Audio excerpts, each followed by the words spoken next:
We're outside today touching grass because today we're going to teach you everything you need to know about building an elf commander deck.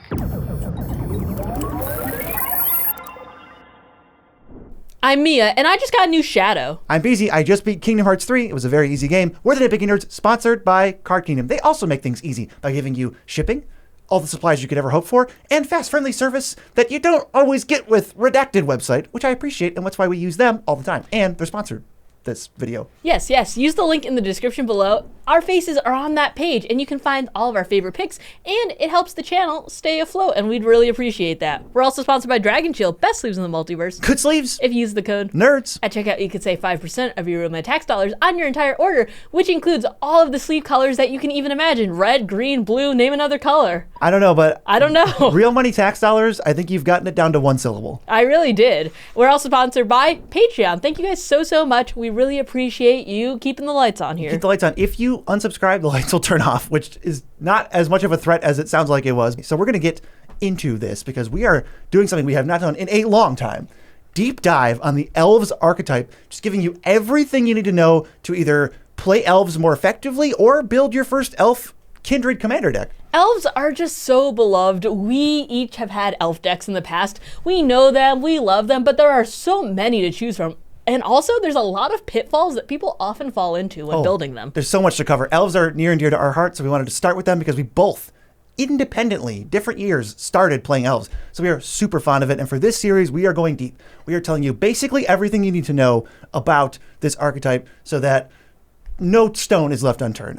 Honestly, the video we made 5 years ago, it wasn't good enough. We're going to redo it and give it a full facelift and give you way more information, starting with why should you even play Elves?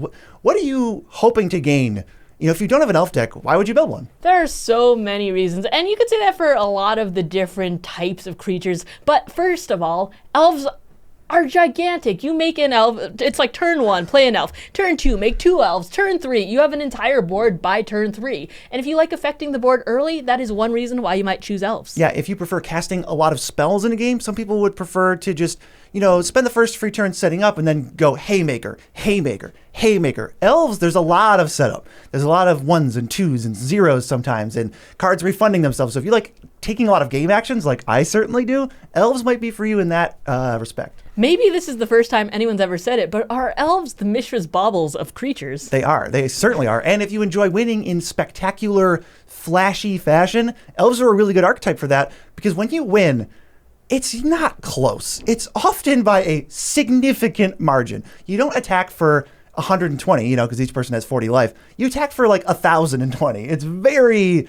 conclusive who's winning that game. There are a lot of ways elves can win though, so we're gonna get into the strengths of elves. One of them being the ways they can win. There are so many. First off, combat. Have you ever seen an entire board of elves just swing out? We've all seen that, and it's always been so much. It's like, attacking you for, 300 over there, 200 over there. You never see a mild elf attack be like, like 5, 6. Yeah, they're very good at getting on board early. They're going to be impacting the early turns almost exclusively because of a large batch of cards that we're going to talk about when we get into the actual cards, the nitty gritty, but they are so good at getting on board early, which means they're ramping into more and more stuff, and it gets out of control before some decks even play their commander. Elves are very good at that. They're also very good at generating mana, either for small spells that you cast a lot of or giant ridiculous things that you cast a few of and just win. Elves are so iconic to the point that they're making mana that they're used in other decks as the mana dorks the entire time. But in ours, not only are they going to be mana dorks to ramp into our gigantic things, they're also going to be synergistic because of their type line. Elves are also great at going infinite. Whenever we think about infinites, we often think about, blue and black a lot, but in green, we can make infinite mana incredibly easily, which can be channeled into a lot of cool spells. There's a lot of elves that when you combine them with 3, 4, or 5 other specific elves, they just create infinite mana or they create infinite output, and you just can do whatever action over and over and over. And that is not true of a lot of different creature types. When we're going to get into the other types in this series, not true of many other types. Going infinite is very common in Elves, and it's something they often work towards. It's not a mandatory thing. If you think that's unfun, you don't have to play infinites, but they are very good at it, regardless of whether you want to play that or not. And elves are just really good at working together. How many times you see, if you control one or more elves, if an elf does this, then you do that. When elves ETB, you do XYZ. There are so many cards that just play so nicely together that elves are just one. I think that they're the best type of creature to be doing that. I think it's super flavorful because elves are all about like this sense of community for the most part. When you see a group of elves on a plane, they're all working together. They're all meek by themselves, but stronger in a group. And that's not true if you start looking at like dragons or giants or anything. Most of them don't care that there's 6 other dragons or giants in play, but elves, almost all of them need other elves to work. And that's where we're going to get into the weaknesses of the elves, because no creature type is perfect. They are a little weak at recovering from board wipes. Because elves love working together, you often need 3 or 4 in play to get the ball rolling to make future plays. And when you get wiped, when everything gets reset back to 0, you are probably a little slow on the uptake, the recovery. To add on to that point, elves also hate being alone. If you have one singular elf on the field, it's a little bit tough. You usually need a lot more triggers or a lot more output to be able to make a more powerful board state. So after you wipe and you just have one play, you're just like, well, I don't look as scary as, say, one big dragon on the field. So one thing to definitely be careful of when you play elves is running out of cards in your hand when that inevitable board wipe does happen, because you might just be totally dead in the water at that point. And another thing that does vary from elf deck to elf deck, but is a potential weakness, is the amount of interaction you can play. We're going to get into the colors that elves are. Elves are usually 1 or 2 colors, and that could potentially box you out of certain types of interaction. That's just something to keep in mind as we talk about Moxfield, because you can build an elf deck on Moxfield, tag cards as elf payoffs or elf commanders or elf packages. We don't even talk about this. You can make preset packages on Moxfield and then click on that package to add to a deck, and the whole thing will just go in. So if you want to make a mono green mana base, which is just 20 forests and your favorite 10 utility lands and Field of the Dead because you're crazy, boom. With 1 or 2 clicks on Moxfield, that's all done. You don't have to waste 5 minutes inputting it manually. Moxfield is amazing. If you go to our profile, you can actually see my old elf deck and anything that BZ might have built with elves in it. You type in elf, everything comes up. It's perfect. Moxfield. Go there and follow us. Go there and prosper. Next, we're going to talk about what colors elf decks often are. This is not super hard to talk about. They're always green. I think realistically, you could try to build a goofy non-green. Any good, solid elf deck that I would recommend building is base green, without exception. You can have any number of supporting colors. Oftentimes you're going to see 2-color elf decks, but you can go into 3, as we've seen. And black is the most popular supporting color for elves, which was actually not true when we made the last video. So there's a super good update for this. Now that Amber's here, we're going to talk about some of the best commanders for elves, going over their colors and just some of the really cool things about them. Yeah, they're going to help us know what to look for when we're choosing an elf commander, because usually we start with the idea that we want to play elves and then we pick a commander after that. I think that's at least 50% of it. If you pick a commander first, skip this part, but probably not. First is Azuri, Renegade Leader. This is 1 green for a 2/2. You can pay green to regenerate another target elf. And you can pay 2 green. Elf creatures you control get +3/+3 and gain trample until end of turn. Now, if we go back and we consult the strengths of the elf archetype, they're really good at generating mana, and they're really good at making a lot of dudes.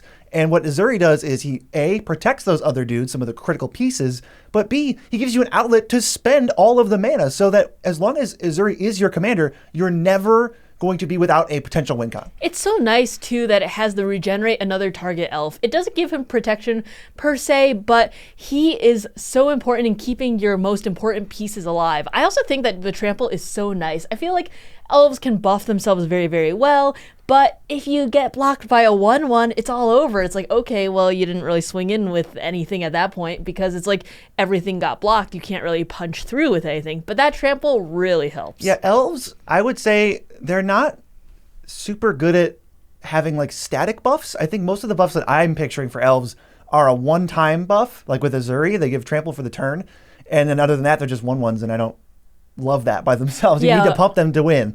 Or they just tap for mana. I feel like it's mana ability, or you have to pay into it, or it's an ETB or leaves the battlefield or something like that. There's no like consistent elf. Elvish Mystic's like, what are you looking at me for? I just work here.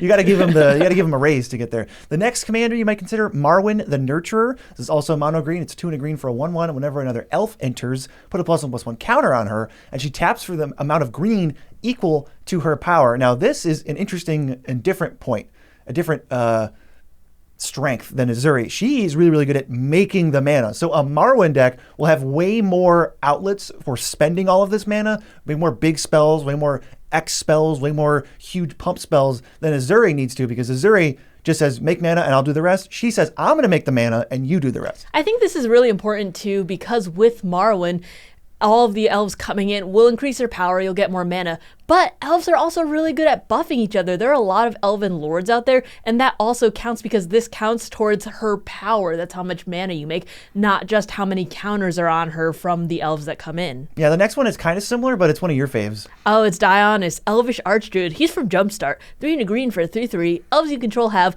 whenever this creature becomes tapped during your turn, untap it, put a 1/1 counter on it. This ability triggers only once each turn. This is going to allow you to use some of your elves twice, whether that be the mana dorks that really help. You can just funnel all of your mana into big spells or abilities, or just little abilities, like there's a couple that tap to make elves or tap just in other ways. I think that this one is very solid because of all the activated abilities that elves have. And the hidden ability that elves don't use very often, attacking a player, does put a counter on them and then untap them, so you get like pseudo vigilance, so you can attack and then make mana. It gives you a little bit more diversification in what you can do for mana generation. But moving into sort of the multicolor things, the most popular elf commander, period, is Lathril, Blade of the Elves, Amber. You are so weird. This is 2 green black for a 2/3 menace.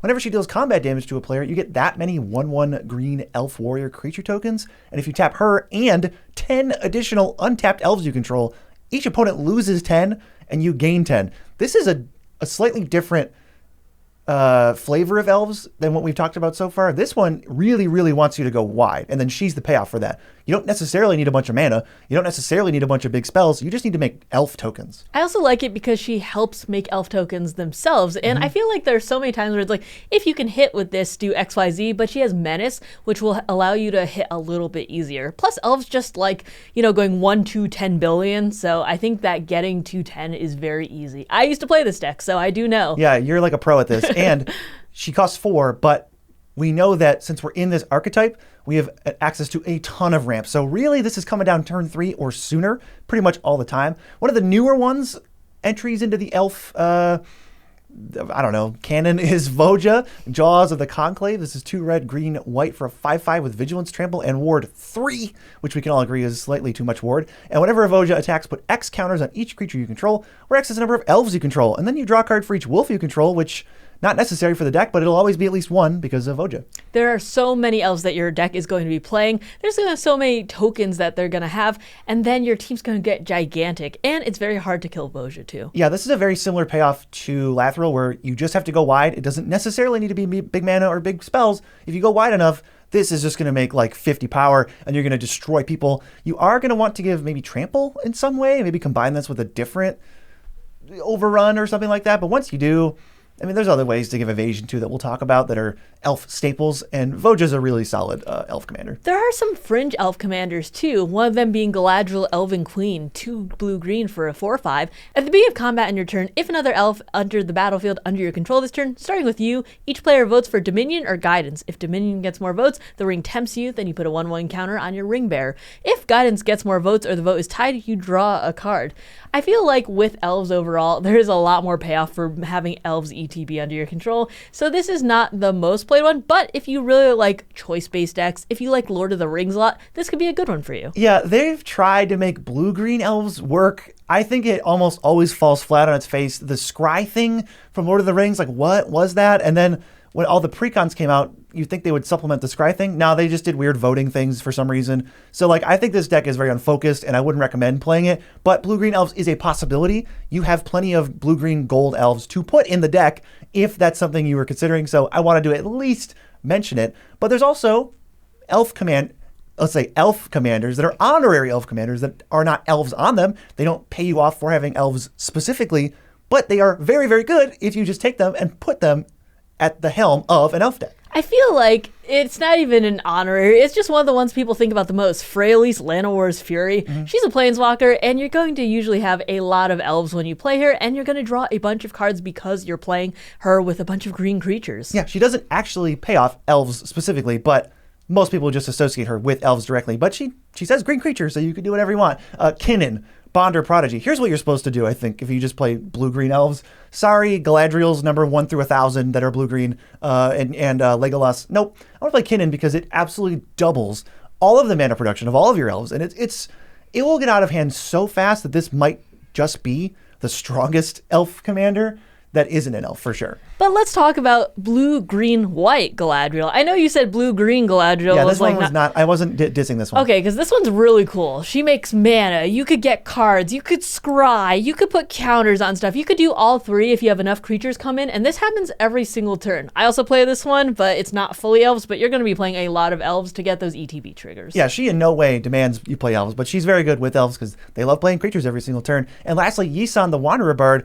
This is a toolbox commander that will always find a 1-drop, then a 2-drop, then a 3-drop, and that's where Elves loves to be. You can set up some loops, you can set up some guaranteed heavy hits. Elves are also very good at untapping creatures, that a lot of their things do that, so they're really good with Yisan. If you just make enough mana with your deck, as long as you got the untap part, Yisan will do the rest, and you can just win with basically just him and a bunch of mana. But we have to talk about what a good elf deck looks like. That's important. Let's talk about the nitty-gritty of it. The first one being you need elves, obviously, but how many? I would say bare minimum 38 or 38 elf makers. I know that sounds like a lot, but if you have a lot of elf payoffs, do this if an elf comes in on your turn. Do this, elves get +1/+1 for each elf on the field. Well, you're going to need a lot of elves, and if you have 20 or 25, it's just not going to cut it. Oh, I have seen elf decks with the 20 or 25 counts, and it's like, yeah, this is an elf deck. All my creatures are elves, but they're not playing enough creatures. They're not playing enough elf generators, and the deck just falls flat. These are the decks, I think, with 20 elves that once the first board wipe happens, they're done because they don't have that critical mass. And I think that critical mass is 38 or more. You really need to commit. Play elves, and that means maximizing your elf count through quote-unquote less optimal ramp removal, card draw, things that you would have just gone, I'll just play Beast Within, I'll just play Naturalize.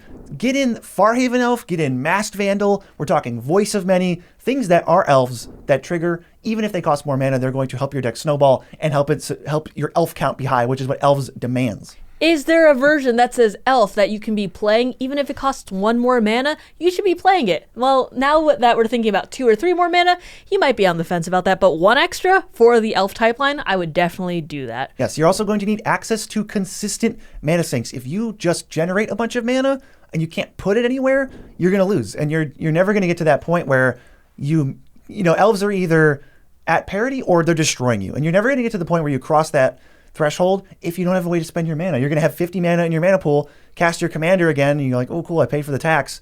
Pass. That's why mana sinks are such a good option for elf commander decks because you never have to worry about it.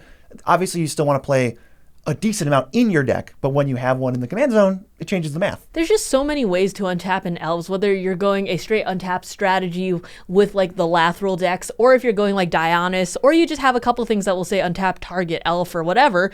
There are ways to be getting the more effects out of your elves, and then you're going to want to pay it off. There's also payoffs in general. You don't want less than 10 in your deck because at that point you just got a board of 1/1s. You got some mana dorks and whatever, but what is really paying off on this? They're not exactly threatening on their own, so you want a way to just kind of pay off those large amounts and masses. Yeah, if we're talking about infinite combos, something like Staff of Domination or Umbral Mantle, these are cards that are going to pay off you having a large board state. Oh, cool, I have an elf that, because of my other elves, taps for 5 mana. Great. Now that I have a payoff for this, I can untap, infinitely draw my whole deck, blah, blah, blah, whatever. And that could just be, now that I have 13 elves in play, I can play Craterhoof Behemoth. That's really great. Those all factor into that. I think you also want ways to minimize waiting time in your deck. Playing out all these elves is great. A lot of them cantrip, replace themselves, but sometimes you end up in a position where you go, all right, here's my thing. You know what I'm going to do next turn? I have access to 50 mana next turn. Pass. And that opens up a little bit of a window for some interaction, for some farewells or something. There's so many elf decks that I've seen which are just you wait until I untap. Usually that's reserved for like dinosaur big green stompy decks, but being able to wait for your mana too, that is just another version of just you wait till I untap. Yeah, so Haste Enablers, Concordant Crossroads, Lightning Greaves can change the math on what an elf deck can do and how fast they can do it. Definitely things to consider, depending on your commander also. Yeah, there's also versions of like Tyvar and Thousand Year Elixir and that sort that can really help speed up that process, but only for you. Yeah, I would say most elf decks want at least one of those mass haste enablers. And then you also want clear, thought out win conditions. Are you going wide with attacks? Are you casting huge spells? Are you going infinite? Is that your route, because at that point you don't have to worry about attacking almost at all.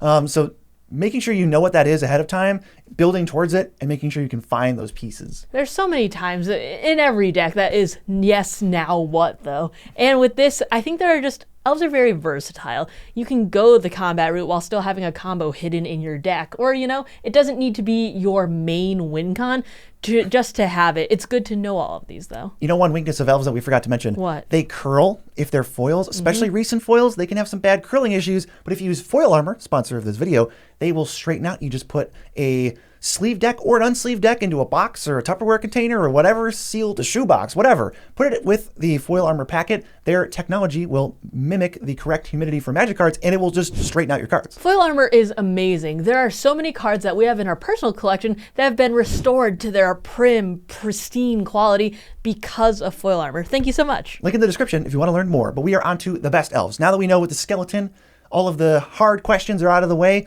What are the best elves to play? These are not elves that pay off other elves. We'll get to those in a second, but these are just the best creatures that say elf on them that we probably want in our elf kindred decks. But we have to talk about some of the best elves. The first one being the 1-mana dork. This is the type of elf that you see in every green deck under the sun. Boreal Druid, Elvish Mystic, Findorn Elves, Llanowar Elves, Arbor Elves, Elf of Deep Shadow, and Deathrite Shaman.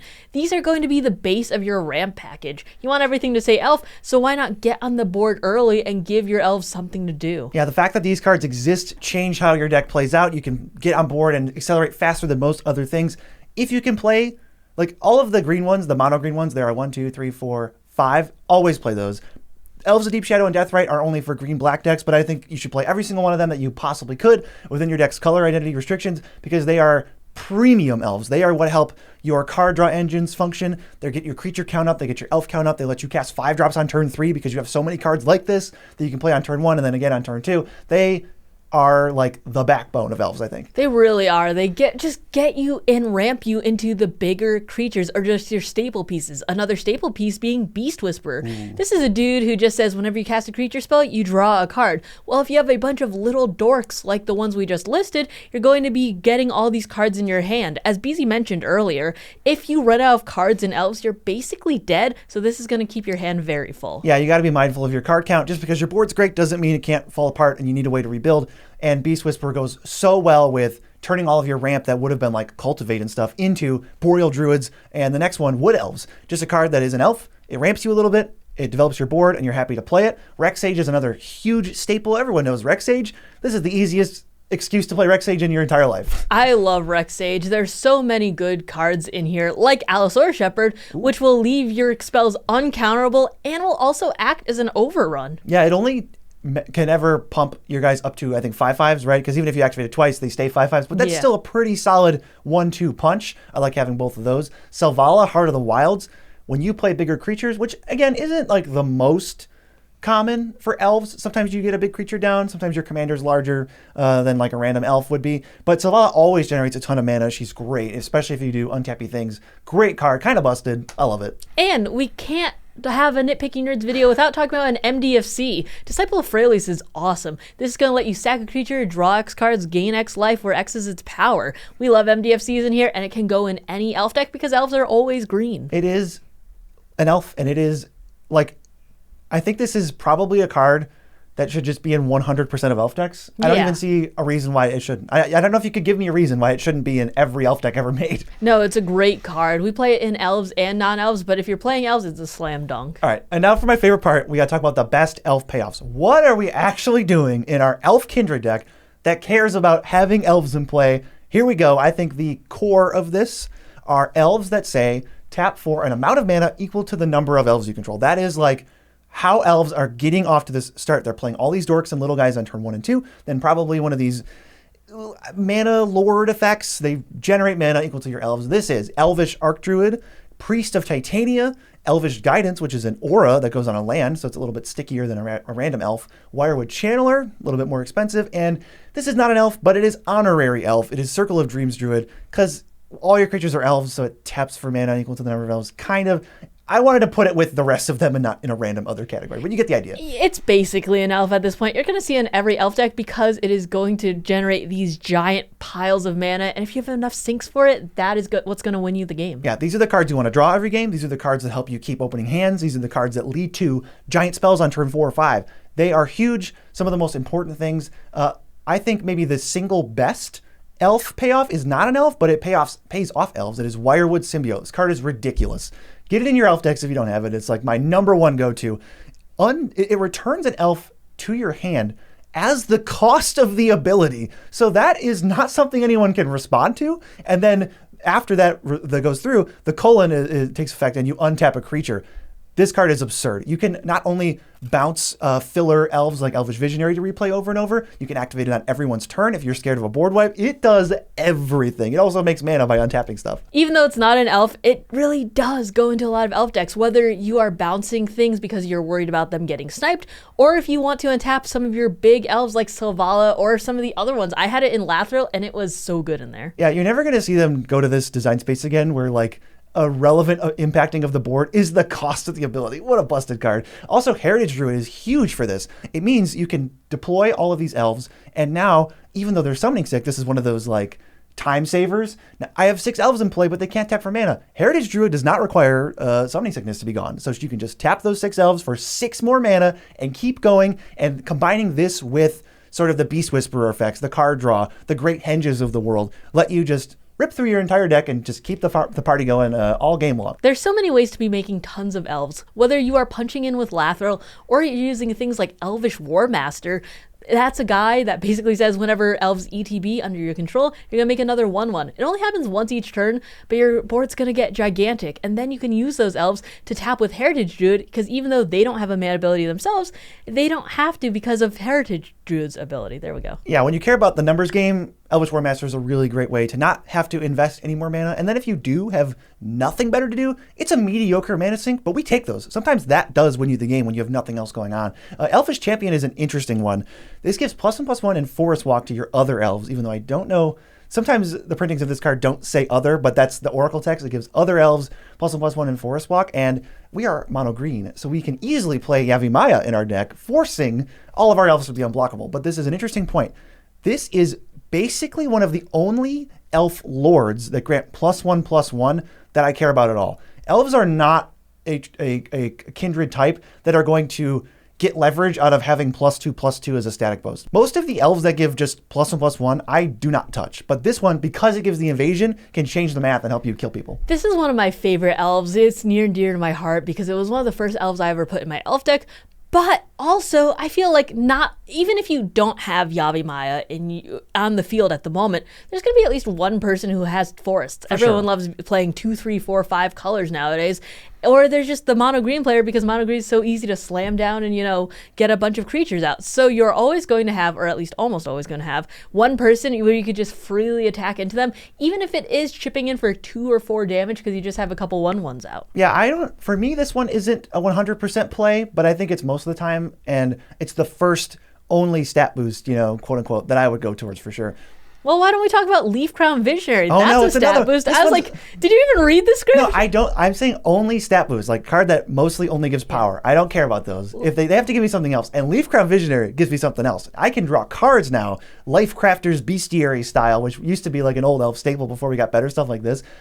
The +1, I don't even care. Forget it. I wish it wasn't even there. But give me the card draw. Let me churn through my deck as I play all my little dorks. I'm happy it's there. Having a stat boost is really it's nice. It's free bonus. It's free. And if you have a bunch of green mana, which all these elves are making to begin with, you're going to want to pay it off somehow, and this is a great way to do it. There's also things like Skemfar Shadow Sage. I almost said Shadow Mage. This only goes in black decks, but you're going to be able to gain life or have your opponents lose life based on the creatures that you have that share a creature type. You're playing elves. Of course, they're all going to be elves. You're going to choose that. Everyone's going to lose a bunch to close out the game, or you might be in a pinch and you can gain a bunch. Yeah, you could play this card in any Kindred deck, I guess, but I don't really see it outside of elves. It is an elf, so it counts for all your other elf stuff. I do like it. Elven Ambush, kind of an elf payoff because it cares about having a lot of elves in play, and it essentially doubles the number of elves you have in play. If you have 8 in play and you play this for 4 mana, now you have 16 in play, and the core elf payoffs we just talked about, Elvish Archdruid and friends, double their effectiveness. This is essentially a ritual. When you have the right pieces going on, then you draw into more mana, more card draw. Card draw is so huge in these decks. You need to keep going, because if you fizzle out and pass, there's a good chance you get wiped. I think Elven Ambush is the one I want to talk about the most, because there are a lot of things like it where it's like, create a token that's a copy of whatever, create elves for each elf. But this one's instant speed and specifically says elf on it, and that is the most important part for me. I also love Wolverine Riders. He's 6 mana, which I know is a little bit expensive,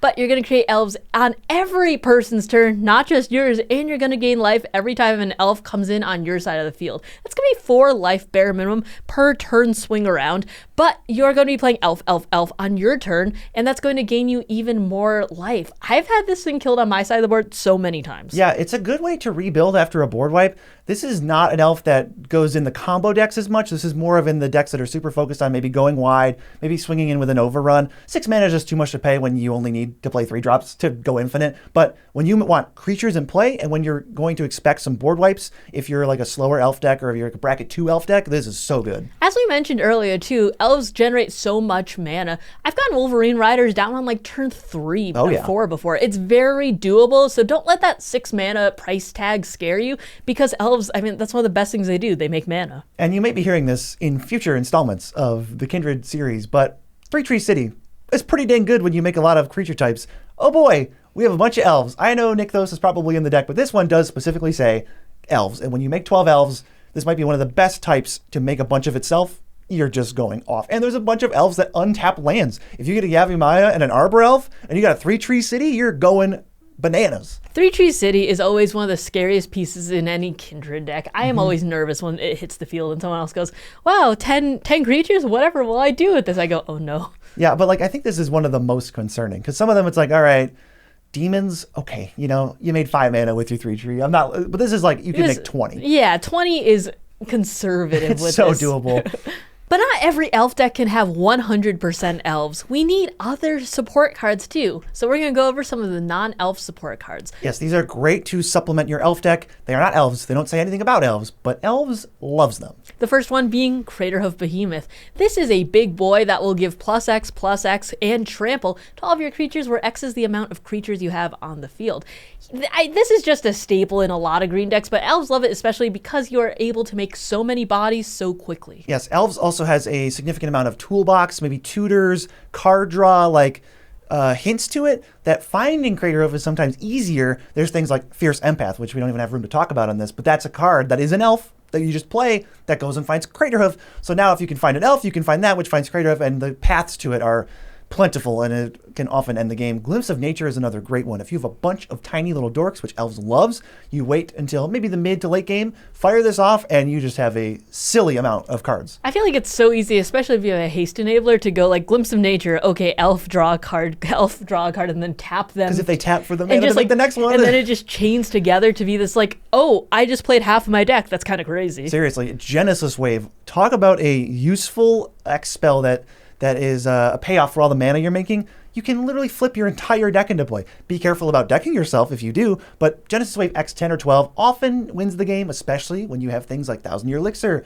Chord Crossroads that are permanents that you will hit. Elves decks are mostly permanents. You maybe have at most 15 cards that are not permanents in elf decks, and Genesis Wave should be one of them because it is fantastic. One of the cards that come up in elf decks so often is Skull Clamp. I mean, it's a token card, but is going to gain you so much card draw every time one of your 1/1 elves die, and guess what? It's going to kill it. But unfortunately, just keep an eye out for those lords, because there's so many things that pump elves. Skull Clamp might not always work on the first try. Yeah, it won't work with lords, which is awkward, which I guess sometimes why I don't want the +1/+1. Also, some elf decks, maybe 20% or whatever, aren't going to be making a ton of 1/1 expendables. So Skull Clamp, your mileage may vary, but it's a good way to start. Plumb the Forbidden is also pretty cool if you're green-black. It's a great response to a board wipe. It helps you fill your hand to rebuild afterwards. Or it's a proactive effect. You have a bunch of tapped elves that you can't use. Sack them, draw like 15 cards for 2 mana, and now you're fighting haste enablers, and now you're finding more mana generation. Seedborn Muse is so good in decks that can take advantage of untapping all of your permanents, whether that be mana sinks you have on the board, or just keeping all of your creatures up after a big ol' swing. Yep. I think that Seedborn is just especially in some of the big old. Well, in decks like Lathril, Yes. it changes 10 damage to turn into 40, which, as it turns out, is enough to kill everyone. That has been nasty. Court of Calling. Fantastic tutor. There's a bunch of green tutors like Natural Order, Court of Calling, Fauna Shaman that's go find anything, and that's really good for us, and it just helps our deck be more consistent. We can always find Priest of Titania. We can always find Crater of. These types of tutors are what take the deck from bracket 2 to like 4.5. And it comes down onto the battlefield and in an instant too. So if you keep up your things, you're like, I'm just keeping them up for blockers. Don't worry, gotcha. I'm going to tap all 11 of my elves and get the biggest 8/8 you've ever seen. I like a Regal Force, which is one of my favorite big targets to find. It draws for each green creature you have in play. This is the best top end after you've deployed a bunch of elves to restock your hand, make you less fearful of the board wipe, or possibly just have enough gas in the tank to run everyone over right there. I know it says elf, but Elven Course is not specifically an elf card, but it works great in elves because it turns all of your elves into mana dorks, and you can start casting stuff off the top too. This card does lose a little bit of juice, similar to Skullclamp, where if you don't have a lot of elves that don't tap for mana, like elf tokens, then you don't get a ton of mileage out of the first half. But you always get the, wow, I got 50 creatures in my deck. Half my deck is now castable from the top, which is a great source of card advantage, and it diversifies your types a little bit. So even if someone throws down a Meathook Massacre, your card draw engine stays in play. I feel like there's so many elves that don't really help with the card draw side of things. So with the support cards, you're mostly going to, that's where you're going to need to have those like things that help you progress to the mid and late game if you have like stumble in the first part. And now this one, it's a little wacky. It's kind of out there, but it was one of my favorite win cons with elves, the Great Aurora. All you have to do with this is get your permanent count as high as possible. Go off, go off, go off, go off.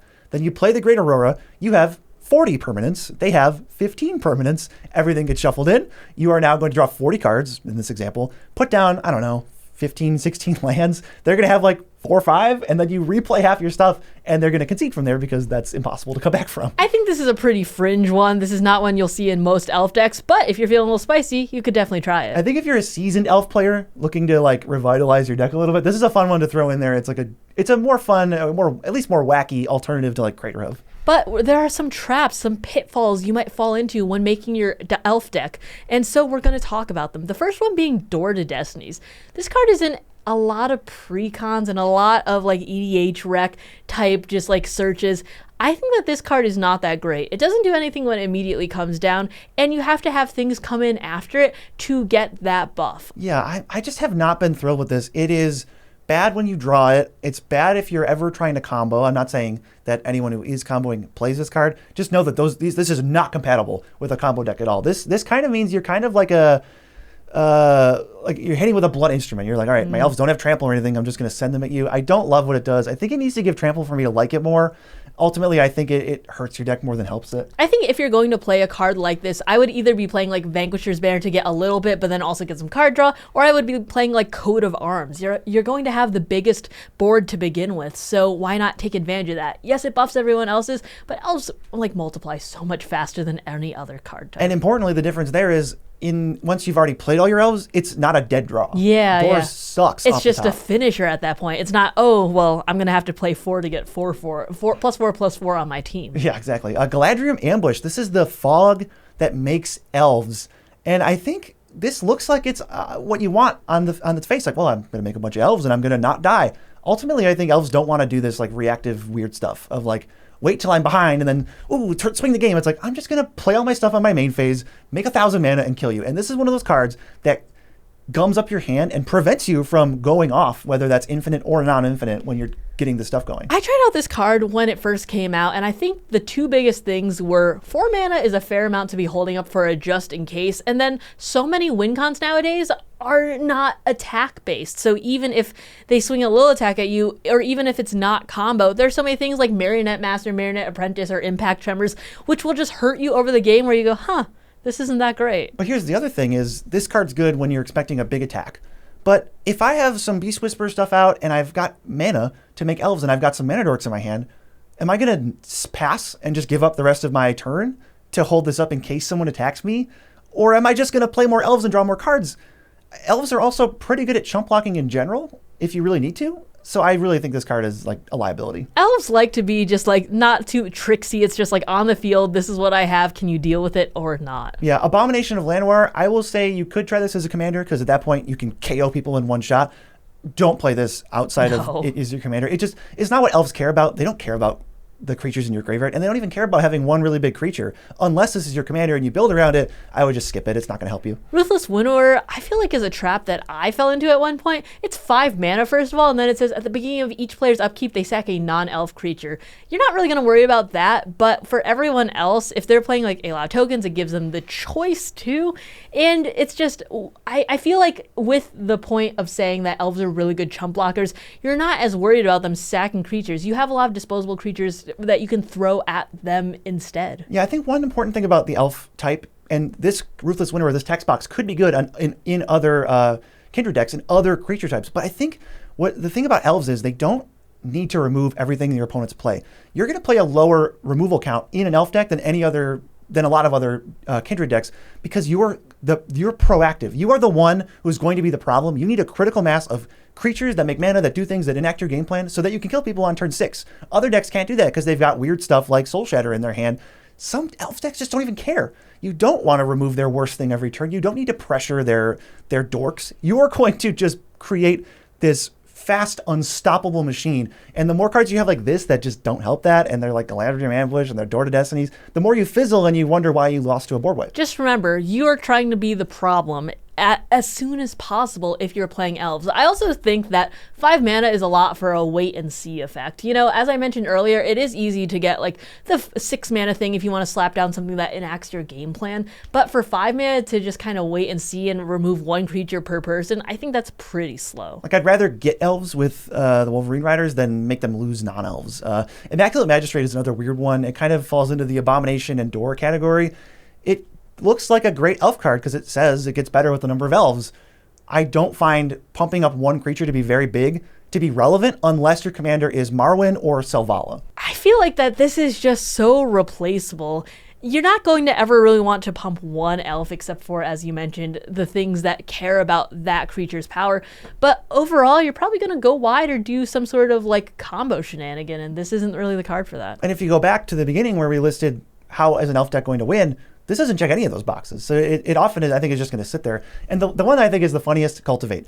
And this is a stand-in for basically any ramp spell that is not an elf, because you have access to an embarrassment of riches, especially the last couple years, where we get even more elves that ramp, elves that make mana, especially on 2 and 3 that put a forest into play.